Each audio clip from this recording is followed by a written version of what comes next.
हर दम बरस रहे हैं अनवार मदरसों में, आकर तो कोई देखे एक बार मदरसों में। गुफ्तार मदरसों में, किरदार मदरसों में, हर पल मोहब्बतों का इजहार मदरसों में। दिन भर तिलावतें हैं, दिन भर तिलावतें हैं, शब भर इबादतें हैं। होता नहीं कोई दिन इतवार मदरसों में, होता नहीं कोई दिन इतवार मदरसों में। डॉक्टर का फीस नगद और मदरसे का चंदा उधार। बिल्कुल सही जा रहा, हाथ उठा दीजिए दोनों हाथ। खैर माशाल्लाह, हम आपको पहचान लिए, अब सामने ही बैठे हुए। सबसे पहला मुकदमा आप ही के खिलाफ जाएगा। चौथा पैगाम कुरान के हवाले से, बिल्कुल आखिरी पैगाम कुरान की रोशनी के हवाले से सुनाने के लिए जा रहा हूँ। बहुत अच्छा आप सुन रहे हैं, अल्लाह जज़ाए खैर दे। दिल से दुआ करता हूँ अल्लाह आपके बच्चे को कुरान की दौलत से माला माल फरमाए। रूस का सदर था, उसका नाम था खरूची। कुरान जानता नहीं था कि कुरान क्या होता है। कारी अब्दुल बासित की तिलावत हो रही है, वो रोने लगा। प्रेस वाले ने पूछा, अरे कुरान सुन रहे हो, रो रहे हो? क्या यार, समझ में तो कुछ नहीं आ रहा, लेकिन खुद ब खुद दिल पिघलता जा रहा है मोमबत्ती की तरह, समझ में कुछ नहीं आ रहा। सुभान अल्लाह। अताउल्लाह शाह बुखारी फ्रीडम फाइटर थे, दुआ कीजिए अल्लाह उनके दर्जात को बुलंद फरमाए। आमीन। जेल में बंद कर दिया गया, रामपुर की जेल है बगल में। आजम खान ने जहां जौहर यूनिवर्सिटी बनाई, उस रामपुर की जेल में है। जेलर अंग्रेज था, बोला ये जेल खाना है, ससुराल खाना नहीं है। यहाँ चक्की से आटा पीसना पड़े। क्या था, वजू करके बैठ गए, सूरह यासीन की तिलावत शुरू कर दी, चक्की से आटा पीसना शुरू किया, हाथ जोड़ करके जेलर खड़ा हो गया। बस करो, आगे मत पढ़ो, आगे 2 आयत पढ़ोगे मेरा कलेजा फट जाएगा।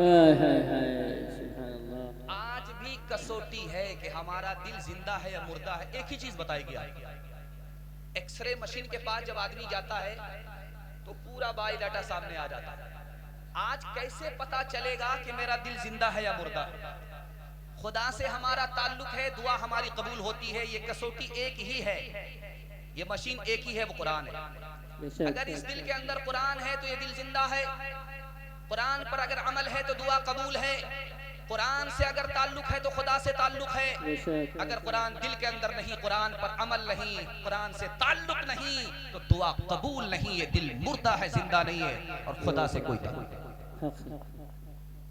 एक आदमी का बेटा बीमार हुआ, बहुत बड़ा कंजर था, कंजूस, मक्खी चूस, बहुत बड़ा कंजर था। फूटी कौड़ी किसी को देता नहीं, लेकिन हर वक्त अपनी तारीफ सुनता रहता था।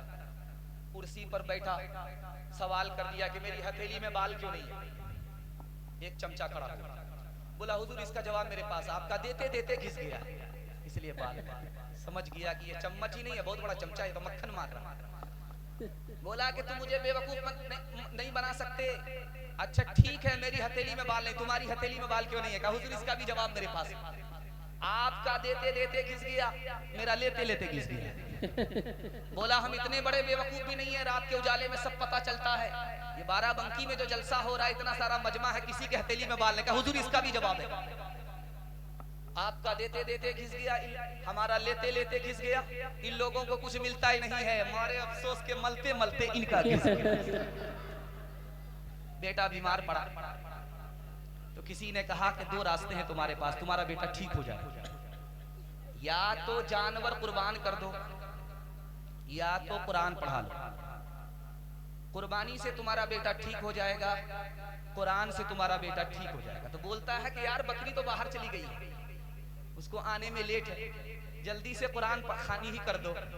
तो लोगों ने कहा कि कुरान तो तुम्हारी जबान पर है, माल तुम्हारे दिल के अंदर उतर गया है। जिसको दिल के अंदर होना चाहिए वो तो जबान पर है, जिसको जबान पर होना चाहिए वो दिल के अंदर चला गया है। शुक्र है राह तरक्की में अगर बढ़ते हो, ये तो बतलाता बतलाओ कि कुरान कभी पढ़ते हो, ये तो बतलाओ। वो ज़माने में मुअज़्ज़ज़ थे मुसलमान हो गए,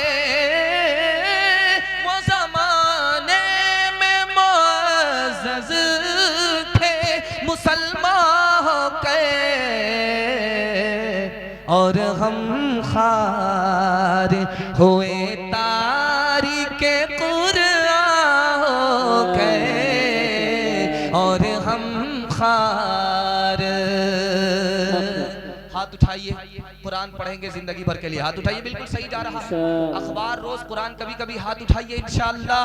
है यहाँ आपने डिस्क ब्रेक मर करके साबित कर दिया है, दिल खुश कर दिया है कि आप लोग जगह पर हैं, जगह से आप लोग कहीं और नहीं गए। अल्लाह जज़ाए खैर दे, आपके ज़मीर को अल्लाह जिंदा फरमाए, अल्लाह सीरत और सूरत का आपको मालिक बनाए। दुनिया और आखिरत के हवाले से आधा जलसा निकल चुका है, आधा जलसा बाकी है। आप मोहब्बत में ऐसा सुन रहे हैं, महसूस ही नहीं हो रहा कि आधा जलसा निकल गया। हाथी पास हो गया है, सिर्फ दुम फंसी हुई है। एक झटके में इंशाअल्लाह वो भी पास हो जाए। बहुत खूबसूरत जलसा, अल्लाह जज़ाए खैर। हारून रशीद का दरबार है। एक आदमी के फांसी का ऐलान हुआ, इसको फांसी पर चढ़ा दो। वो रोने लगा। बादशाह ने कहा, मौत से डरते हो? उस फांसी पर चढ़ने वाले मुजाहिद ने कहा, मौत से नहीं डरता हूं हुजूर, मौत तो आज भी आनी है, कल भी आनी है। मौत से नहीं डरता, बल्कि रो रहा हूं इसलिए कि मैं तो दुनिया छोड़ रहा हूं, लेकिन बादशाह नाराज है। काश कि मैं दुनिया इस हाल में छोड़ता कि आका मेरा नाराज नहीं होता। जिस दिन ये एहसास हमारे दिल में आ जाए कि दुनिया को हम छोड़ करके जाए, खुदा हमसे नाराज ना हो, उसी दिन आखिरत सबर जाएगी। एक आदमी जलसा सुनने के लिए बाराबंकी आ रहा, चौराहे पर उसने पूछा, यार जलसा किधर है, आबादी किधर है?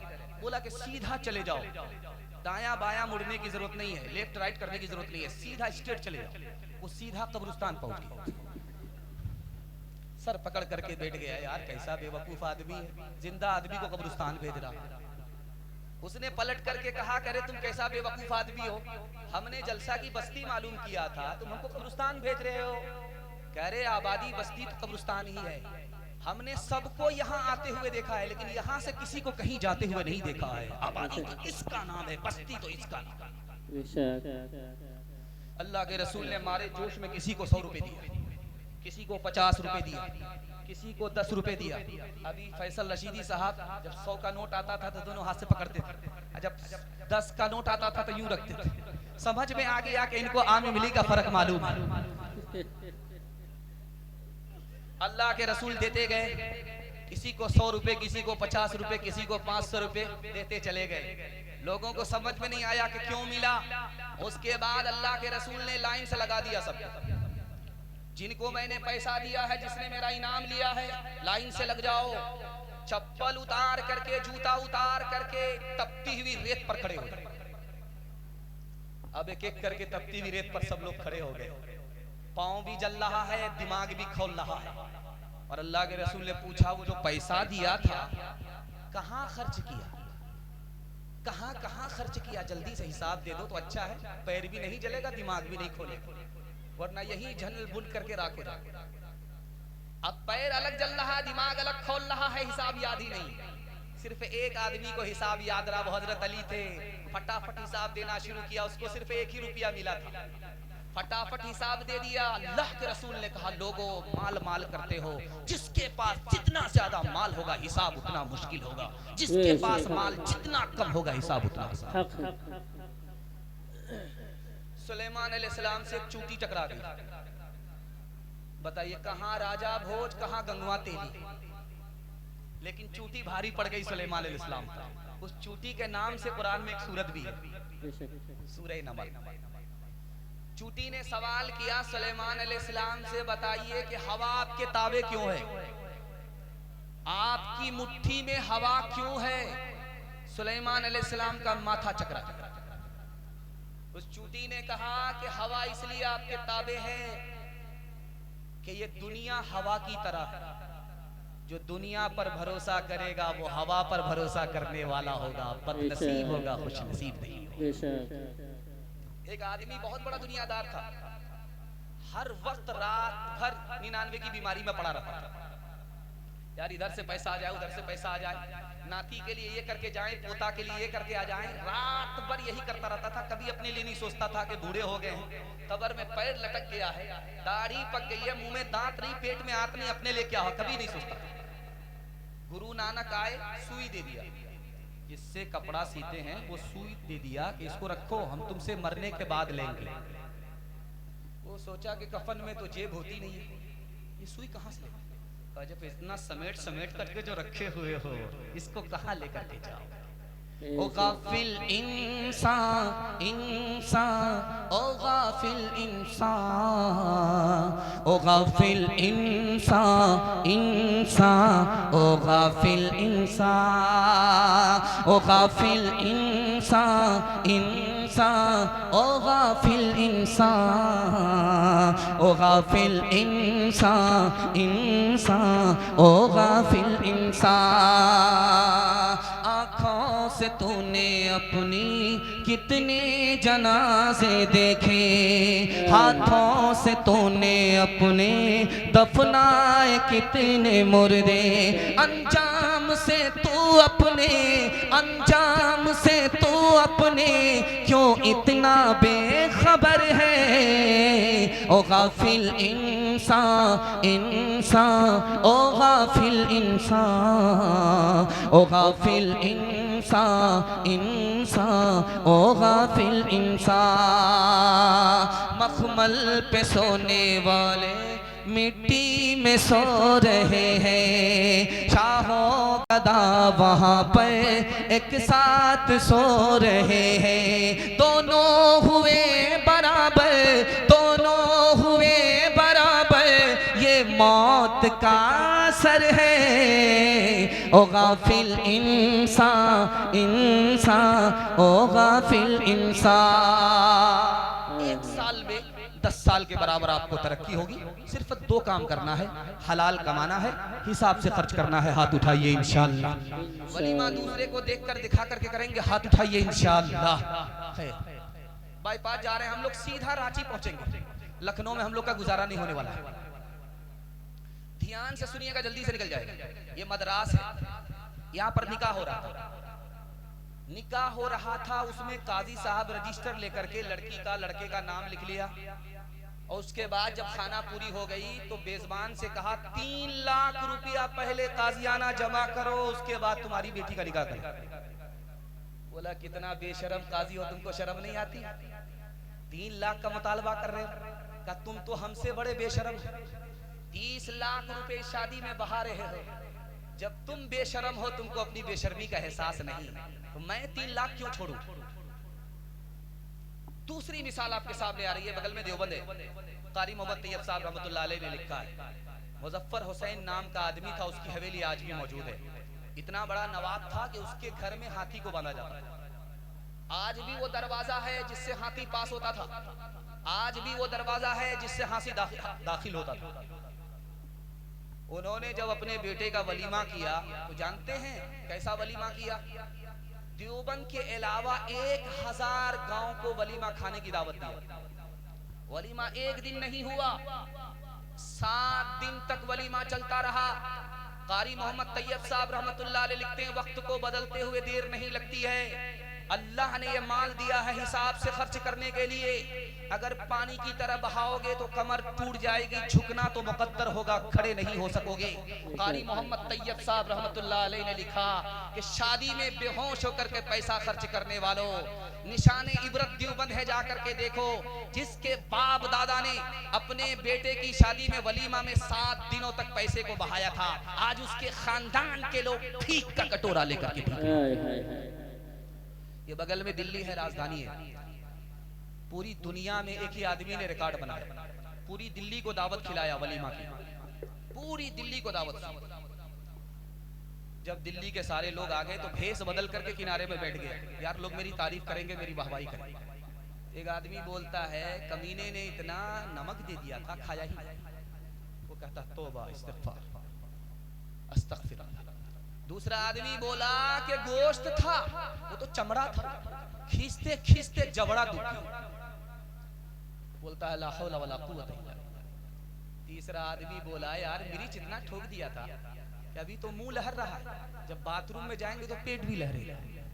हमारा तो ये हाल अब हो गया है, हकीकत बहुत कम दिखावट ज्यादा।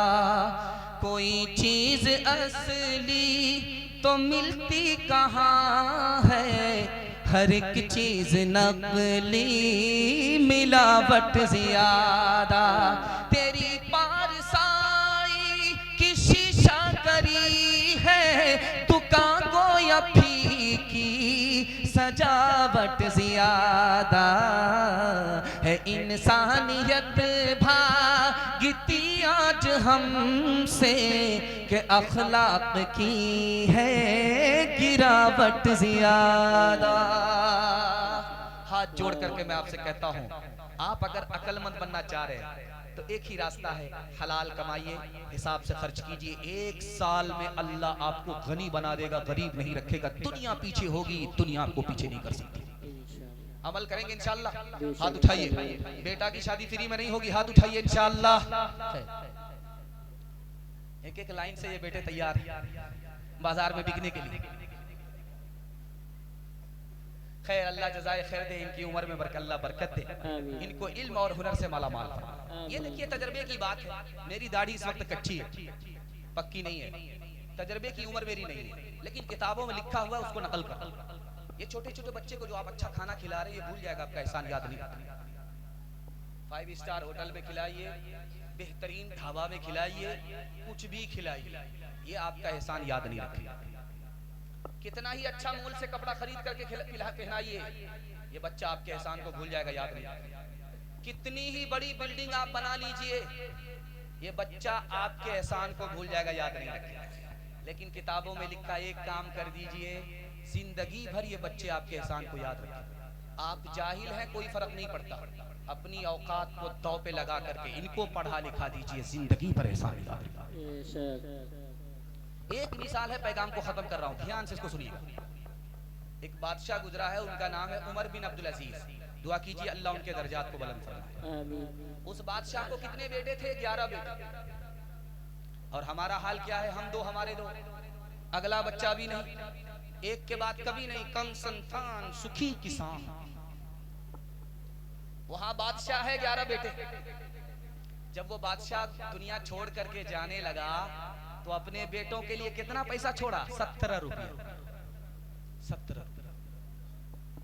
किसी ने पूछने वाले ने कहा कि ये 11 बेटे, ये 17 रुपया, हाथी के मुंह में जीरा, कुछ होने वाला। कहा मैंने अपने बच्चे को सबसे ज्यादा इल्म दिया है, खुदा के हवाले किया है, ये गरीब नहीं रहेंगे। एक बादशाह है, उसका नाम है अब्दुल मलिक इब्ने मरवान। उसके कितने बेटे? 10 बेटे। तमाम बेटे को बुला करके कहा मैं जा रहा हूं, तुमको घबराना नहीं, इतना माल छोड़ करके जा रहा हूं, बैठ करके खाओगे, 17 नस्ल तर हो जाए। बादशाह का इंतकाल हो गया। जामे मस्जिद मिस्र के पास आकर के जवान भीख का कटोरा लेकर के लोगों से कह रहा, लोगों मेरे दादा ने ये मस्जिद बनाई, मेरा हाल बुरा है, मुझको भीख दे करके जाओ। तारीख ने साबित किया, जिस बादशाह ने अपने बेटे को इल्म दिया, माल नहीं दिया, उसका बेटा माला माल हो गया, वक्त का गवर्नर बन गया। इस बादशाह ने अपने बेटे को माल दिया, इल्म नहीं दिया, उसका बेटा कंगाल हो गया। खुदा है मेहरबान, बोलो बोलो है मेहरबान, बोलो ऐ अहल वतन, जान वतन बन के दिखा दो, इस खाक के जर्रे को भी इंसान बना दो। इंसान वो है इल्म की हो जिसमें तजल्ली, हैवान को कभी इल्म मिला हो तो बता दो। कांटों को जिहालत के अलग काट के फेंको, तुम इल्म से फूलों से नया बाग खिला दो। है मुल्क में तफरीक जिहाद जहालत के सबब से, तुम इल्म की कुव्वत से ये झगड़ा ही मिटा दो। बे इल्म का जीना भी है एक किस्म का मरना, जैसे तने बेरू, जैसे तने बेरू जला दो के दबा दो, खुदा है मेहरबान बोलो, बोलो है मेहरबान बोलो। बेटे को झूले पर, बेटी को चूल्हे पर बिठाएंगे, हाथ उठा दीजिए इंशाअल्लाह। खैर माशाअल्लाह, पूरा डिस्क ब्रेक मारा है आपने, और ऐसा डिस्क ब्रेक मारा है कि चक्का वहीं पर गड़ गया है, 1 इंच भी आगे नहीं बढ़ा है। अल्लाह जज़ाए खैर दे, आपके बच्चों को इल्म और हुनर से अल्लाह माला माल फरमाए। जवानों के हवाले से आखिरी पैगाम सुना रहा हूँ, पैगाम को खत्म कर रहा हूँ। हाथ उठा दीजिए हमारे जवान लोग, बूढ़े लोग गलती से हाथ मत उठाइए, आप लोग दोबारा जवान होने वाले नहीं, सीधा जन्नत में जाकर के जवान। जवानों का पैगाम है, सुनने के लिए आप लोग तैयार हैं। 1956 की रिपोर्ट है, फ्रांस ने लिखी कि हर साल 15,000 जवान पहले दारू पीने की वजह से बीमार पड़ते हैं, उसके बाद मर जाते हैं। 1 साल में 15,000 जवान। 1977 ईस्वी की रिपोर्ट अमेरिका की है, हॉस्पिटल में 3 करोड़ 19 लाख लोग बीमार हुए, उसमें जो सबसे ज्यादा बीमार थे दारू पीने की वजह से। आंख से पट्टी हटा रहा हूं और आपको अपना मुस्तकबिल दिखा रहा हूं, ध्यान से सुनिएगा। रिपोर्ट के मुताबिक साल में इसी हिंदुस्तान में 2000 नौजवान खुदकुशी करते हैं। इस हिंदुस्तान में 2000 नौजवान ट्रेन की पटरी में कट जाते हैं, फांसी के फंदे से लटक करके मर जाते हैं, जहर खा करके मर जाते। जानते हैं क्यों? जुआ में हारने की वजह से। तिजारत तो करनी नहीं है, मेहनत मजदूरी तो करनी नहीं है, चट मंगनी पट बिया, रातों रात करोड़पति आ जाते हैं खाक। एक जवान को बड़ा शौक था करोड़पति बनने का, उसके बाद 75 लाख रुपए थे, 19 घंटा जुआ खेलता रहा, जीतने की उम्मीद पर हारता गया, 75 लाख रुपए हार गया। पतलून के चक्कर में लंगोटी भी चली गई, अब उसका पैर नहीं उठ रहा है घर जाने के लिए। ये काला मुंह किस किस को दिखाएं? रिवाल्वर निकाली उसने जेब से, सर पर गोली ठोक ली, धोबी का गधा न घर का रहा। मैं हाथ जोड़ करके आपसे कहता हूँ, दारू छोड़ करके दिखाइए, जुआ छोड़ करके दिखाइए, अल्लाह आपको मुकद्दर का सिकंदर बना देगा। तीसरी बात बताने के लिए जा रहा हूँ, 1996 की रिपोर्ट है, जॉर्ज टाउन नाम का प्रोफेसर है, उसने दिया कि जो जवान नेट मोबाइल पर रहता है 1 घंटे से ज्यादा, उस जवान में 49% जवान हथियार रखते हैं। नेट पर फिल्म देखने की वजह से 49% जवान हथियार अपने पास रखते हैं। 28% जवान चोरी डकैती कर रहे हैं। 21% जवान चोरी डकैती में इतने माहिर हैं कि कानून को भी धोखा देते।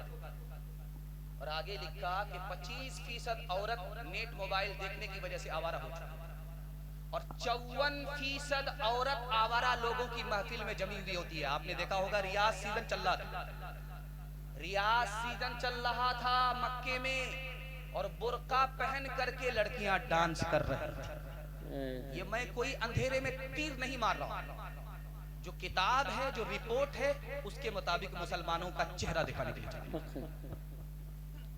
1984 की रिपोर्ट है कि पूरी दुनिया में जाहिल कितने हैं? 150 करोड़ लोग जाहिल, और दुनिया का सबसे बड़ा जाहिल मुल्क कौन है? तो हिंदुस्तान है। मुसलमान सबसे ज्यादा जाहिल, 62% मर्द जाहिल हैं, 72% औरत जाहिल। अभी फलस्तीन पर सितम ढाया जा रहा है, देखा नहीं जाता, कलेजा मुंह को आ जाता है, लेकिन हमारा मोबाइल किस में रहता है? हमारा जवान मोबाइल क्रिकेट देखने में लगा। ये सच्चाई है, कोई अटकल नहीं है। 80% जवानों को अपना मुस्तकबिल ही मालूम नहीं, कौम का दर्द सीने से उठ चुका। वो क्रिकेट में इतना मस्त है कि उसको फलस्तीन याद ही नहीं है। फलस्तीन के मसलूम मुसलमान की आहो पुकार उसके कान में पहुंची नहीं रही है। आंख होने के बावजूद भी वो अंधा हो चुका है, कान होने के बावजूद भी बहरा हो चुका है, दिल और जमीर के जिंदा होने के बावजूद भी वो मुर्दा है। ऐसा लग रहा है ये अपने और पराये दोनों बराबर है। टेस्ट मैच चल रहा था जर्मनी में, हिटलर जिंदा था, 3 डोज हो गए। हिटलर आकर के एम्पायर से पूछता है, यार कौन जीता कौन हारा? कहा अभी हुजूर अभी पता नहीं चला, 3 दिन के बाद पता चला। बोला करा कि इस क्रिकेट को आज के बाद आज इस क्रिकेट को बंद करो, आज के बाद क्रिकेट नजर ना आए। 11 बंदर नाचते हैं और पूरी दुनिया तमाशाई बन जाती है, किसी काम की नहीं रहती। ये क्रिकेट अगर रहा तो हमारे मुल्क के लोग बेरोजगार हो जाते। उसने अपने मुल्क से क्रिकेट को हटा। एक जवान आया हारून रशीद के दरबार में, सुई गाड़ करके धागे का निशाना ले रहा था और इतना खतरनाक निशानाबाज था कि दूर से जो वो धागा फेंका, सुई के नाके से धागा पास। इधर से ताली बज गई, इधर से ताली बज गई। वाह रे जवान, क्या करतब दिखाए, जिंदगी में कभी भी इस आंख से ऐसा करतब नहीं देखा। बादशाह ने कहा 10 रुपया इनाम दो, 10 जूते मारो। अब लोगों के कान खड़े हो गए, यार जूता क्यों पड़ रहा है, इतना बढ़िया करतब दिखाए। तो बादशाह ने कहा इस नालायक ने अपना वक्त बर्बाद कर, एक फजूल काम में इसने अपनी जवानी बर्बाद कर। काश के पढ़ने लिखने में अपनी जवानी को लगाता तो कहां से कहां पहुंच जाता। भीख देने वाला होता, भीख मांग करके खाने वाला नहीं। जवानों को जरा परवाह नहीं बेइतदाली की, बुढ़ापे में नतीजे से के ये नादान देखेंगे। तेरी दीवानगी पर तरस आता है मुझे अकबर, कोई दिन वो भी होगा हम तुझे इंसान देखेंगे। नफ्स के ताबे हुए ईमान रुखसत हो गया, वो ज़नाने में घुसे मेहमान रुखसत हो गया। मैं उन्होंने पी अब उनके पास क्यों कर दिल लगे, मैं उन्होंने पी अब उनके पास क्यों कर दिल लगे, मैं उन्होंने पी अब उनके पास क्यों कर दिल लगे, मैं उन्होंने पी अब उनके पास क्यों कर दिल लगे, मैं उन्होंने पी अब उनके पास क्यों कर दिल लगे। जानवर एक रह गया, इंसान रुखसत हो गया, जानवर एक रह गया, इंसान रुखसत हो गया। जवानों के हवाले से पैगाम मुकम्मल हो गया। हमारे जवान हाथ उठा करके वादा कीजिए इंशाअल्लाह, न पिएंगे न किसी को पिलाएंगे। हाथ उठाइए इंशाअल्लाह। कभी बायां दायां हो जाएगा कोई फर्क नहीं पड़ेगा, हाथ उठाइए इंशाअल्लाह। एक जवान हमारी तरफ से हाथ उठा रहा, वो रात के उजाले में पता अपने गुनाह को छुपा रहा था, हाथ उठा करके वो फंस गया। अल्लाह जज़ाए खैर। खैर घबराना नहीं है, 7 खून आपका माफ। मैं भी आपकी जगह बैठता, इतनी जल्दी सवाल होता मैं भी फंस जाता। घबराना नहीं, अल्लाह आपको जज़ाए खैर दे, जुआ से शराब से और आपको अपने वक्त को बर्बाद करने से अल्लाह बचाए। औरतों के हवाले से बड़ी तादाद में औरतें बैठी हैं, सुनने के लिए तैयार है, हाथ उठा दीजिए इंशाअल्लाह। औरत को सर पर बिठाएंगे, हाथ उठाइए इंशाअल्लाह। खैर हुकूमत बचाने के लिए कोई भी हाथ नहीं उठा रहा, जो कुंवारा है वो भी हाथ नहीं उठाए। अल्लाह जज़ाए खैर। बीवी अपने शौहर के पास आकर के प्राइवेट में पूछती है कि एक राज बताइए, किसी से मत कहिएगा। बोला कि यार सूरज आज किधर से तुलू हो रहा है। औरत कहती है कि जब मेहमान घर में रहते हैं आप मीठी मीठी बात करते हैं, जब मेहमान चला जाता है तो आप लाठी से गाली से बात करते हैं, या आसमान जमीन का फर्क क्यों? तो शौहर बोला यार जैसी तू है वैसा मैं। जब तू घर से बाहर जाती है तो नया नया कपड़ा पहन करके जाती है, सुरमा लगा करके, वजू करके, गुस्ल करके जाती है। जब घर में रहती है तो टीचर फटीचर रहती है, जैसी तू है वैसा। शौहर आ रहा था पंजाब से, बीवी से कहा कि मुबारक हो, तुम्हारे लिए बंदर कितना अच्छा मिल रहा था, लेकिन पैसा ज्यादा नहीं था इसलिए छोड़ दिया। इसमें परेशान होने की क्या बात है, सबसे बड़े बंदर तो मेरे लिए आप ही। नया कपड़ा पहन करके, सुरमा लगा करके, गुस्ल करके जुमा पढ़ने के लिए जा रहा। बीवी ने पूछा कि कहाँ जा रहे हो? कहा कि जुमा। कहा कि जुमा पढ़ने के लिए दूल्हा बन करके जा रहे हो? बूढ़ी घोड़ी लाल लगा। बोला नहीं नहीं, जुमा पढ़ने के लिए जा रहे हैं और कोई नियत नहीं है। बोला कहीं दाल में काला तो नहीं? एक गिलास पानी तो पी लो, जब कोई दूसरा इरादा नहीं है, सिर्फ जुमा ही पढ़ना है, दूसरी शादी का इरादा नहीं है, तो एक गिलास पानी पी लो। अब क्या था, जैसे ही पानी पिया 3 दिन के बाद सो करके उठ, फिर वजू किया, सुरमा लगाया। अब जब जाने लगा तो बीवी ने कहा कहाँ जा रहे हो? कहा जुमा पढ़ने। कहा जुमा नहीं है, आज तो इतवार। 3 दिन के बाद उठे हो, शादी का इरादा तर्क कर दो, अभी तो नींद की गोली खिलाई बोल कर। अगर शादी का इरादा रखोगे तो ऐसी दवाई पिला दूंगी कि सीधा कयामत में उठो। एक औरत से पूछा लोगों ने कि तुम्हारा शौहर कैसा है?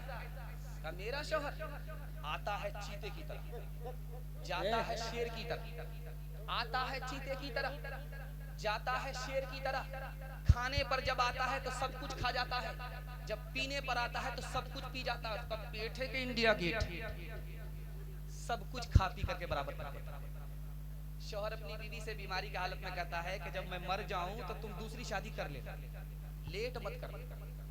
औरत कहती है जरूर दाल में काला है, जरूर घोटाले का इरादा है, दूसरी शादी की इजाजत क्यों दे रहे हो? तो कहा कि ताकि दूसरे शौहर को पता चल जाए कि पहला शौहर जो इतनी जल्दी में मर गया इसी औरत की वजह से मरा है। अमेरिका में सिडनी के डॉक्टर ने रिपोर्ट दिया कि 48% लोग साल में पागल हो। उसमें पागल होने की वजह क्या है? बीवी की नाफरमानी की वजह से। बीवी नाफरमान हुई, उस नाफरमानी का शोक शौहर के सर पर सवार हुआ, उसका दिमागी तवाजुन बिगड़ गया, पागल हो गया। 48% लोग पागल हो गए। जापान में एक सर्वे चल रहा था, उसमें सबसे ये पूछा जा रहा था कि तुम मर्द होने पर खुश हो, तुम औरत होने पर खुश हो? तो 52% मर्द ने कहा कि मैं मर्द से अच्छा होता कि औरत होता। बोला यार तुम मर्द हो, तुम्हें अल्लाह ने बादशाह बनाया, तुम्हें इतनी बड़ी फजीलत दी है, तुम औरत क्यों होना चाहते हो? कहा जैसे ही पहली तारीख आती है महीने की, तनख्वाह उसके पास चली जाती है, हमारे पास फूटी कौड़ी नहीं रहती है। मर्द होने से औरत होना अच्छा। मर्द हाकिम था कभी औरत पे, लेकिन आजकल बीवी घर की मालिका है और मियाँ मजदूर है। कोई इस दौर में है मौलवी, कोई मिनिस्टर है, कोई बीवी का शौहर है, कोई बीवी का नौकर है, कोई बीवी का शौहर है, कोई बीवी का नौकर है। हुए मातहत